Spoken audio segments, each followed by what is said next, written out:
Hey, everybody. Welcome back to the Dream Big podcast with Bob Goff and friends. I am your co-host, Scott Schibel, and I'm here, as always, with Bob Goff. Hey, everybody. I hope it's been a great week for you.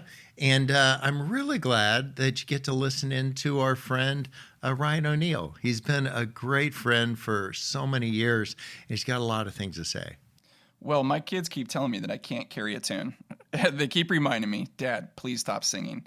I don't really have a musical bone in my body. I'm not sure about you. Yeah, I played the clarinet when I was in high school. Yeah. Can you still play? Super lame. Yeah, I still actually, I think I can. But one of the things about Ryan, while he's known as a musician to so many and so accomplished at that there's this other beautiful side to him. Yeah. He's a deeply introspective guy. That's probably why his lyrics are so meaningful to so many people, kind to the core, but really willing to dig in on the things that have shaped his life. And I haven't had just a 1-inch deep conversation with Ryan ever. Right. We meet in airports. We've been every big life event in the Goff family. It seems like Ryan's there. Yeah. Well, I know I'm not a musician, but a creative or being an artist, it's just filled with setbacks, constant rejection, because it's based on people's perception or opinion of you. And that's just kind of the par for the course. Yeah, sometimes it's what you do next. That's right. One of the things that will be the hallmark of Ryan, and you'll hear in our conversation, is the deep empathy he has for people around him, the soul searching he does to try to find meaning and purpose and the things that are happening to him. Yet he's retained an authenticity and a presence. Like, he isn't just distracted by all those things. He's fully present in the conversation, and he's curious like a kid. Yeah. He literally is this most playful guy. I remember we got together at Disneyland for a couple times. That's like his happy place. And he'll like bring a ukulele and be singing, this song from Toy Story to the ukulele. And I remember telling him, like, dude, that was like the coolest thing ever. Yeah. You know what was in my doorstep a week later? Ukulele. That's cool. Just he's a kind guy who has ears, and he's listening to other people, and he's saying, is there anything I could do to help you unlock what's next for you? Yeah. And I think that's what I hope you'll get from this. He's a guy who's trying to help us unlock what might be next for us in this area that we're talking about now, which is setback. I have so much respect for how he handles setbacks and how he continues to be shaped and formed in his inner world. That's why we're so thrilled for you to listen in on this conversation with Bob Goff and Ryan O'Neill. Hey, Ryan, how are you today? I'm doing so well, Bob. It's always nice to hear your voice. I'm so glad we get to see each other. We've been friends for many years, and that's all I have on the podcast is my friends, because I don't know people that are, building rocket ships and all that. But I'd rather just have conversations amongst friends, because your voices that have been super important to me in my life. You've been a really important friend at a lot of points in my life where something as important as seeing Richard get married in our backyard. And there's that moment sitting in the front row with Sweet Maria and crying because my friend is sitting in the back row. We've like pulled the piano out on the porch. So I just want to thank you up front for being that kind of a friend that will Oh my gosh, seriously, likewise. You have meant so much to me and my wife and to our family. We love you so much. Well, tell us about Sleeping at Last and this. Many people know of you, but they may not know the backstory of your music and how you came about doing what you're doing. What we're studying in this whole like Dream Big framework is to have an ambition, to look for an opportunity, to take some action on that, clear the path. But along the way that there'll be some setbacks. And so I thought no better person to contribute on this idea of setbacks that somebody who has taken on a musical career. And that is just wrought with setbacks along the way. Do I have that right? Oh, it's totally right. Yeah, I feel like if you tell anybody, "Hey, I'm gonna try to make a career out of music," I think even by voicing it out loud is a setback. People will immediately be like, "Wow, are you sure you want to do that?" I have been so blessed over the many years of making music, but I would be lying if I said that the first decade of trying wasn't met with every setback imaginable. I got dropped from my record label when I was after the first album came out. There's so many different things come into your view where you get these opportunities and then you get so excited about them, and then they fall through. Like, I feel like that happens probably 75% of the time, and then the other 25% is where things actually work out. When was it that you had this ambition? Did you know in high school? Were you 4 years old and you picked up your first, piano? Like, when was it that you decided this is actually going to be the path I want to pursue? So I don't remember the exact moment, but my very first CD ever was the Lion King soundtrack. No, how and I cool really is that? I loved it, and there were songs in there that made the hair on my arm stand up. And so from that moment on, I do remember feeling. I think that's when I fell in love with music. I'm like, I want to do something that can give somebody that reaction to something that I made. So I do think that's. So it was really, Simba and the Lion King. Yes, I love that. And then what were the first steps that you took? So did you already know how to play piano, and was music I bought a already guitar. Right, my parents were sweet enough, and I should, as a side note, I had a major advantage right away because my parents were incredible supports to this crazy idea of trying to make music for my life. So I did have that, and that was a really, really beautiful gift. But so I asked for a guitar, and I got my first guitar at age 13 or 14 years old, and just started immediately. It was just to try to look cool and make friends. Yeah. And you do look cool. To be fair, that did actually work because I met Kate, my wife, through making music. So No, you did not. I didn't know that. When was this, college days or after? yes, no, it was actually earlier. We met when I was about 16 or 17 years old, and then dated for a very long time and got married after that. So, and we met through, she heard me playing at a music festival. So this is my favorite part actually, is she was the first person to ever pre-order my very first CD. No. Oh, I love that. Yeah. Well, so one of the things that not a fan anymore, but she, yeah, one of the things that's part of making music is to get past all of the voices that tell you that you can't. I've heard that so many times. Do you still have that problem? Is that part of the package when you're making beautiful music? Oh my gosh, absolutely. Writer's block, and just trying to not second guess everything that I do is basically, every day. It literally, right, this conversation is happening 20 minutes after I was just beating my head against the wall trying to get lyrics to this song that I'm writing right now. And I feel like the resistance or the tension of writing is probably more writing than it actually going well.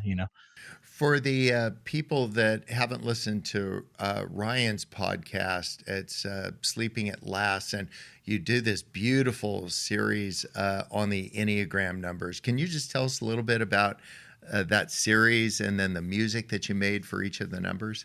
Yeah, thank you so much. So I kind of became interested in the Enneagram about 5 or 6 years ago, and a friend of mine introduced it, and I was, of course, super skeptical of any personality typing. I feel like anytime anybody talks about that, I feel like it's permission to be whatever version you are at that moment. It just gives you like a sense of tribal thinking, or like, oh, okay, that's how I am. So there's no reason to change or evolve. So, but after I heard some of the, after I kind of wrapped my head around the Enneagram, I kept noticing in every relationship, things just started kind of unlocking. So I became really, really interested in it. It spoke major truth to me and Kate in our marriage, and just gave us a vocabulary for understanding why each of us does the things that we do. And so my respect and admiration for that tool of empathy, the Enneagram, it grew over the last few years specifically. And so I thought it would be really fun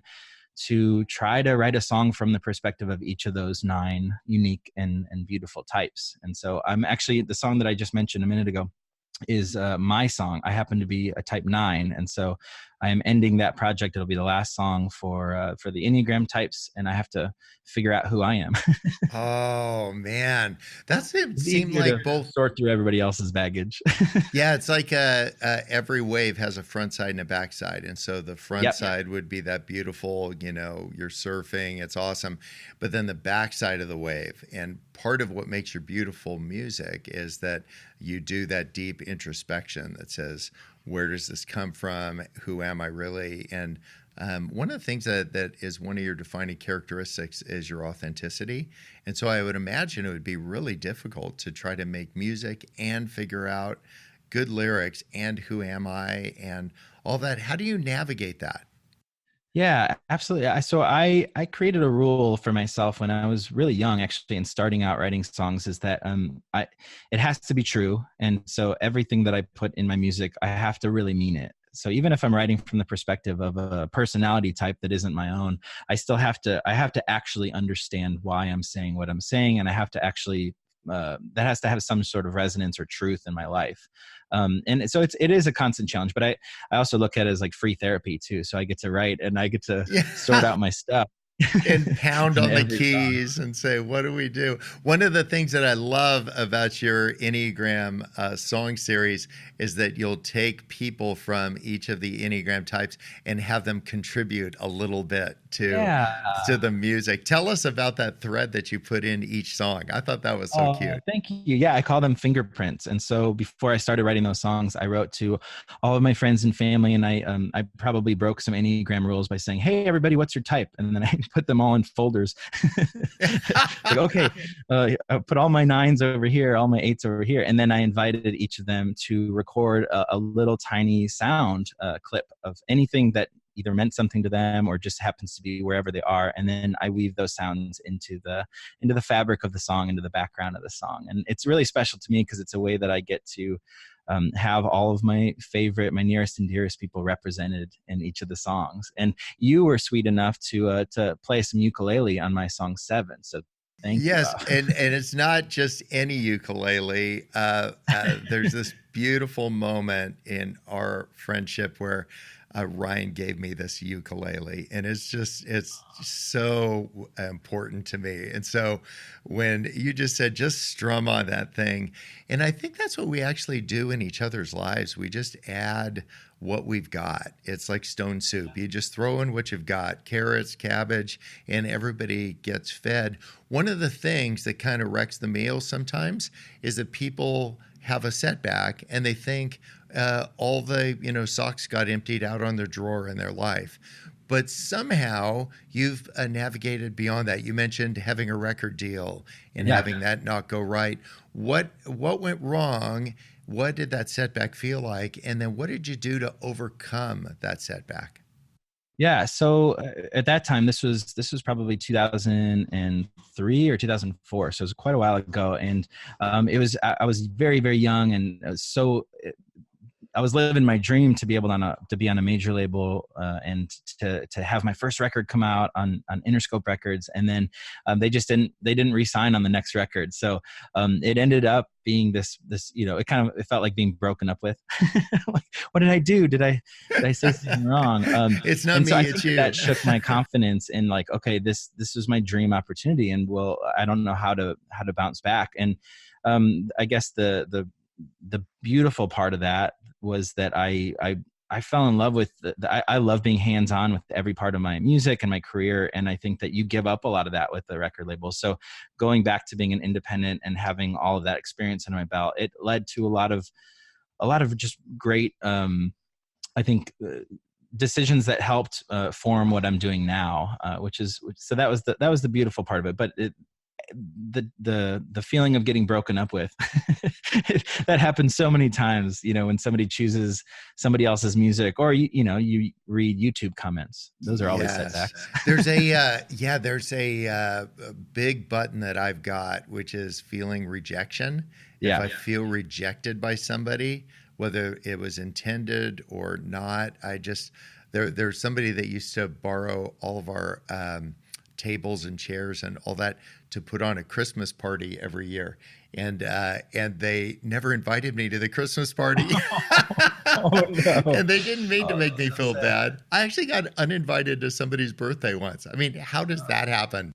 I got demoted from being somebody's best man to being just sort of part of the wedding party. Kind of general participant. Yeah, just general. You can come, so that's good. you can just be a man, just not best. Exactly. Just definitely not the best. So those would be, and we've all experienced that. Whoever's listening, you've had a setback along the way, and I think it's just so helpful. Sometimes you hear in the recounting of it later that there was something that went really wrong and then it got awesome later. And it's like time collapses in that discussion, but there are these long periods of time in between where somebody breaks up with you, or whether it's a record label or relationship that matter a lot to you. And then you feel that sense of loss. And it's just it's so good to acknowledge that this isn't going to happen back to back, but to have patience. How have you developed your patience in between those times? I wish I have developed my patience. I don't think I have. I think I just complain a lot. One of the things that I think I've observed in your marriage is that you guys actually explain to each other how you're feeling and why you're feeling. The last time we were together, we just got a few moments. We happened to be at the same place at the same time, and you make the time to get together with your friends. One of the things that I would say has been a great antidote to setbacks would be having a good group of friends that you can just be real with. You don't have to play a part. Those are the people that I get to complain to, and those are the people that encourage me that it's not the end of the universe. And Kate, like you mentioned, my wife is such a massive support in that way, and we are very fluent in feelings. Yeah, which is so good. I think I was showing you when we were together last, this mood ring that I've been wearing. Yeah, it's been so good to just Maria say, "So what's green mean?" Yeah, and we can just talk about it. And she said, like, "Oh, that just means I'm puzzled because I'm actually puzzled." And she's like, "Oh, about what?" And I go like, "Well, I'm actually thinking about this and this." And it's just so good to access that. And then when setbacks come along, you've already kind of carved that groove in your brain where you can say, it's normative for us to talk about how we feel, not when we have it all figured out. One of the things that you do, Ryan, is you make beautiful music, not only for movies, but also for television. And so can you tell us a little bit about that? That's just so foreign to most of us. We hear the music, but we don't know how that comes to pass. Yeah, absolutely. So quite a few years ago, some of the folks that choose the music for different TV shows just took an interest in what I was working on, and has just been incredibly generous with letting many of my songs be a part of different TV shows. And I grew up, I think I mentioned, with falling in love with The Lion King. So I've been kind of obsessed with all things, all things movies, all things TV. And so to be able to get to do the thing that I absolutely love, which is music, with the thing that I grew up on, TV and movies, is really, really special. So I still get, every time that a song of mine is on TV, I gather the family to watch it. I remember I was watching Grey's Anatomy, and then I'm like, that's Ryan. Oh, that's sweet. And then you've also done them for movies. Yeah, I've been super, super fortunate enough to have a couple songs in movies. There's one right now called 5 Feet Apart that I have a song in, and then I had a song in the Twilight trailer many years ago. So it's been fun. I've only heard my songs in the movie theater a few times, but those are very uplifting moments to be able to. I always actually hear it and think, oh, wow, I wish I had recorded the piano different. Isn't that interesting how somebody will perhaps misunderstand your intent or take offense at something you said? I spoke at a place in Texas, and there was a woman that called me the next day, and she said, "Oh, I was at where you were speaking." I'm like, "Oh, awesome. How'd you like it?" She's like, "Oh, I hated it." Oh no, really? Which part? And she said, "The whole thing." I'm like, "Really? What did I say?" And she said, "You were cussing the whole time." And I just didn't remember having dropped any bombs there. And I said, "What did I say?" And she said, "You said, 'Oh my gosh.'" I'm like, "Oh my gosh." Oh my gosh. That's so There's something like that was evidently a cuss word where she grew up. And man, we just did not go to the same high school. And wow, so yeah. it'll happen from time to time that Very people, controversial, Bob. yeah, I know, the balloon guy, but that will be misunderstood. What do you do when you felt misunderstood in your Well, music you or know, your art? what's funny is I actually, so in writing the song that I'm working on right now, which, as I mentioned, I'm an Enneagram type 9. And as part of being a type 9, I think that there's a lot of self-forgetting that happens. And honestly, probably misunderstanding that happens. And so as I've been writing each of these Enneagram songs and really, really diving into each of the, everyone else but myself, I think that I kind of knew that there was going to be something behind writing my song that was going to be a little bit difficult. And I just had maybe 3 or 4 days ago, this very, very large realization in my life that I'm still trying to process. And I think it's a very large setback in that I realized that I have sort of dialed down my heart or dialed down my participation in my life in a way that I never recognized until like I said, like the end of last week. And it's been a really kind of life altering realization that I have kind of misunderstood my role or misunderstood my who I am and what I am. Like I actually I'm working on fitting this into a song because that's like I said, that's free therapy and that's how I process. But one of the things that keeps coming up is I've been less than half of myself for more than half of my life. How so? And so it's like, and what I mean by that is I think that probably when I was a teenager, I learned with anything coming up that was big and felt like adulthood, I kind of learned to let my heart or my emotions play a backseat role in my life. And I kind of shifted the makeup of who I am to kind of just, I don't know if it's to help myself or protect myself from being hurt, or if it's just felt like the ultimate self-forgetting of literally just pushing who I am in the backseat. But I realized how, like, as I had this realization, I've been retracing my life, and it's been really, really hard and really, really beautiful to make sense of like why certain things have happened the way they have happened, but also to like the hard part is realizing that I haven't brought my full self into my marriage or my full self into being a dad. And so that it's like a setback that has been delayed for half my life. Yeah, and now I'm realizing that, oh my gosh, that's a big setback that I'm trying to figure out, and what do I do with this? So I don't even have the answer for what I'm supposed to do other than to engage and to show up and try. But that's a way that I've really misunderstood my role and who I am and who I am to the people that I love most. And so, yeah, it was a little bit of a wrecking ball situation. Well, what a good thing to be surrounded by people who love you, and you're talking to one of them. Sure.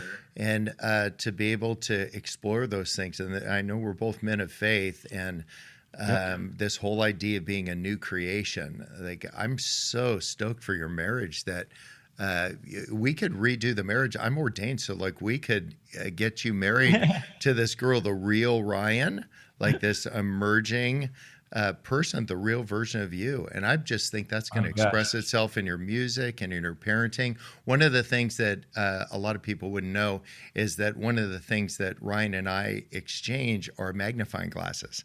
Yeah. And we've kept those, and we don't do it just to burn ants. We do it because we think of the importance of like just memorizing the small things about the people that we love. That's so true. Yeah, and I finally, the magnifying glass in my life just finally turned to be like, wait, who the heck am I? Yes, isn't that crazy? Like, It took a while, but I'm getting there. I remember growing up in college thinking that I was supposed to be my dad. And my dad's an awesome guy. I like him. He lives right next door. However, I'm not supposed to be my dad. I'm supposed to be Bob. And then the whole beautiful idea of a new creation is that we get to change. Sometimes it's hard to keep up with the changes and without asking those questions like, why am I doing what I'm doing? Am I doing it for applause? Am I doing it for validation? Am I doing it to like kind of put a veneer? I know as a real insecure young guy, I learned if I could put a veneer of happy, if I just made people laugh and kept it like super light, then we wouldn't have to deal with all the sad stuff. That would be like a 7, a flaming 7. It's like anything to avoid sad. Like sad is kryptonite. And so to get real with that and to give myself permission to be actually sad every once in a while about 1 or 2 things that have gone wrong and to grieve that. So absolutely. And then that honestly, that's exactly how I felt. I like at first it felt so relieving to kind of recognize that, but it was also this pretty heavy weight on my heart, just realizing that, oh my gosh, this part that defines who I am has been kind of fell asleep at some point. And one of the things that I think is so beautiful about you, Bob, is, and I know that you probably don't want me to turn this into flattery, but you don't. So when people are around you, you just create an environment where people can actually do what I'm talking about, where it's like you realize all like the better versions of themselves, and you create that environment. So I will say that our friendship has been, it's a huge part of my life and a huge asset in my journey to figuring out, what the heck I'm doing. And so for people that are listening, I would just encourage you, find some safe places and find safe people to meet at safe places and to talk. Just say, can we just do 15 minutes of real? And I'm just going to talk and then you listen. I don't need you to fix me. I don't need a suggestion. I might need a hug at the end, but I need to just get it super real and then dome of silence over this. And I don't need you to check in with how real I'm getting and revisit that. I just need to just get it out there. And, and there's something just so beautiful and cleansing. And then you'll actually realize that you will have caught up to yourself, that you've changed into this person. If I got my identity out of being a lawyer for 30 years, then new Bob is so done with that. I haven't put a tie on in quite a while, but if I got my identity from my career, then I would stop having built my character. And I think that this will be such a beautiful thing. I can't wait to hear your music. It's kind of fun. It feels like this is behind the scenes tour, that when we actually hear your song about the 9, that you didn't just say a bunch of things that rhymed. I'm definitely trying to figure out how to fit whatever I'm realizing into the song, and just trying to, I think I mentioned, like, it's a weird realization to have. I mean, it's a weird setback to realize, I think, that as a 35-year-old, be like, wait a second, who I used to be isn't who I am today, and how can I adapt to take what I've learned and marry it to the person that I've kind of veered away from, or the person that I've kind of drifted from. And I think that, it's funny because I write very emotional songs, but my realization is that for the rest of my life, my heart's kind of been in this very sleepy state that I would like to wake it up. I'm mailing you a mood ring. I need a mood ring. That's you true. Do. My face is kind of a mood ring, though. Keep your eyes open in about 4 days. Hey, tell me about this when you experience hurt or rejection or loss or something that makes you sad. How do you deal with that? And I'll give you an example. I turtle. I like tail, head, arms, legs, everything inside the shell. I get super quiet.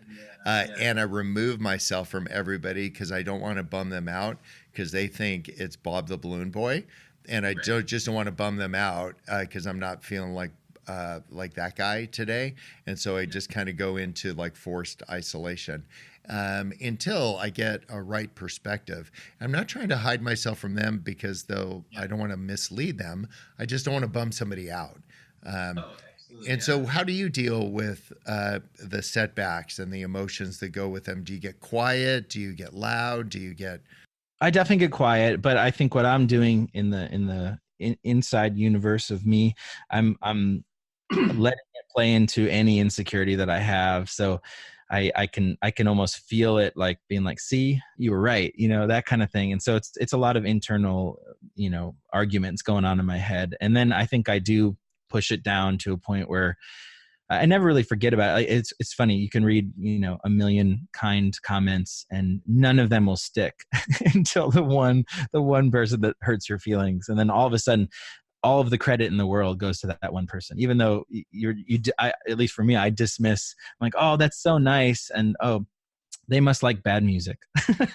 Isn't that interesting? Right? Like if you spent a lifetime trying to figure out the return address of that, it would be a lifetime well spent to say, where does it come? But you don't need to camp out there. But I would just encourage people, if you've got some things that are going, these voices that you're listening to say you're such a loser, or you just, you messed up. Man, if mess ups were push-ups, I'd be totally ripped.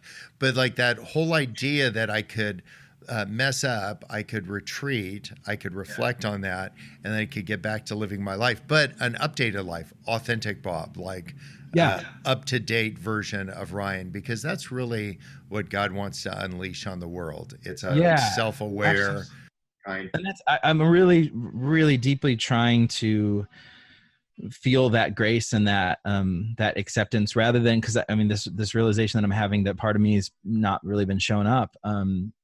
I can tell, like the muscle memory of it is to let it feed into my insecurities, and let it feed into beating myself up internally and kind of just feeling like garbage. And this time I'm really trying to just like, okay, none of that time can be gotten back, and that's okay. And it wasn't like I didn't make giant, sweeping mistakes every day in my life, but it was this, I feel this sense of grace that like, oh, what's beautiful about this realization is that like my story's not over, and I can wake up and try harder. One of the things that's going to be the big payoff from this is this beautiful family that you've got. And we got together at another point before even dawn, because we had just 30 minutes in Chicago to be there. And it was just such a fun celebration. I think I ordered room service. I got one of everything. It's so sweet. I don't know what everybody liked, but that ability to show up for things, that's going to serve you so well in your marriage, in your life. I know it already has in the kids' lives. And so I just want to affirm in you the way that you've shown up for me, authentically, consistently, sacrificially. That is just going to pay off in big, big ways with that beautiful family of yours. Well, when I retrace my steps here, I can actually see that, like I said, your friendship it's been like a knock on my heart, and I wake up, I'm like, oh yeah, that's a thing that I need. So now I'm just realizing I should probably not keep putting it back to bed. I need to let it drive for a while. Well, just know that we are cheering for you. Those that already know and love your music, I think unlike many people that just enjoy somebody's music, you found this way that they actually love Ryan O'Neal. They love the guy behind the music. And I hear your words, and it doesn't make me move my feet as much as it moves my heart. And I think that is the way that you've always communicated. So thanks for spending a little bit of time and just talking today about setbacks. And on the other side of the setback, on the other side of this is a lot of discovery. And no better conversation than somebody that's right in the middle of discovering what's next. And man, your life is a page turner. So if you're willing, I'd like to still keep being part of it. Oh my gosh, I will. It is the only way I'll be able to do it. Well, give the family a hug from us. We love you. Love you, Bob. Thank you. Something that Ryan said, he said that feeling of being broken up with, that's the feeling he gets sometimes when someone rejects him, when it doesn't happen. And I think that's why I wanted to get married so young, because I couldn't stand that feeling of getting broken up with. It's the worst. But Ryan is somebody that continues to dig in. He doesn't get distracted by rejection. He lets it shape who he is and sharpen his resolve. Yeah, and understand what it is, this idea. Where are those buttons for you? And then you can see them coming, and don't back away. Yeah. Lean in towards those. Well, especially as you're getting started on a big ambition, a big dream, I think setbacks very naturally encourage us to lose confidence in ourselves. Yeah, and resist the urge when there's a setback to go like, what the heck? Yeah. Because it's going to happen. And so when these predictably happen, to say, what do you do next? Yeah.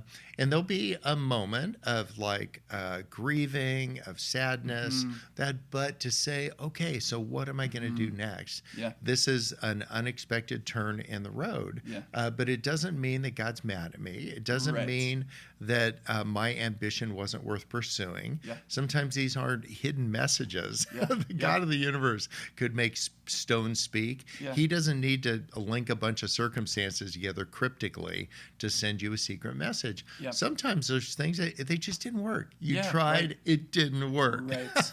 Get back at it or don't. But know why you're doing what you're doing. Well, and that's what I learned from him. It might mean that you need to get more clarity on what you really want. Yeah, isn't that crazy that the things that sometimes we want the most and we don't get them, we realize later, that would have actually been a bigger setback. Yeah. Yeah, and there's so many different responses to setbacks. And we hope throughout this month, you've been gaining a little bit more awareness, not only of yourself, but also how to show up for your friends as Ryan has shown up for you and you for him. Yeah. That idea of availability, let that be the way people describe you, to say, don't have them say how tall you are or your degrees or accomplishments. Have them say that person was available to me at a really difficult time in my life. Well, we are so excited you listen in to this episode with Ryan O'Neill, that you continue to listen and subscribe. And we would love that you, if you're enjoying this podcast, that you'd give us a review on iTunes and stick with us for next month. We're switching gears to a different principle from the Dream Big framework. We're going to talk next month about how do you sustain belief in the midst of the big ambitions that you have. So thanks, Bob. How you respond to setbacks is going to determine if you have what it takes to accomplish your big dreams. There's no question if you'll experience setbacks. The question is going to be if you're prepared to face them with courage and truth and confidence. That's why this month we have a special giveaway for you. It's a workbook that's going to guide you to make a plan for the setbacks you're going to face. It's filled with exercises you can do on your own or with a friend or a small group, and we really want you to have it. There's a link to it in the show notes. Also, did you know that this fall we're doing more Dream Big live workshops? We just can't stop. We're going back to on-site in Nashville again. It's October 11th through 14th, and then to Atlanta, October 22nd and 23rd. We really think there's no better investment that you can make in your big dreams than to get together with a bunch of other dreamers to dig through the framework that we have with Bob as your guide. Get all the information you need and sign up soon to reserve your spot at dreambigframework.com. That's dreambigframework.com.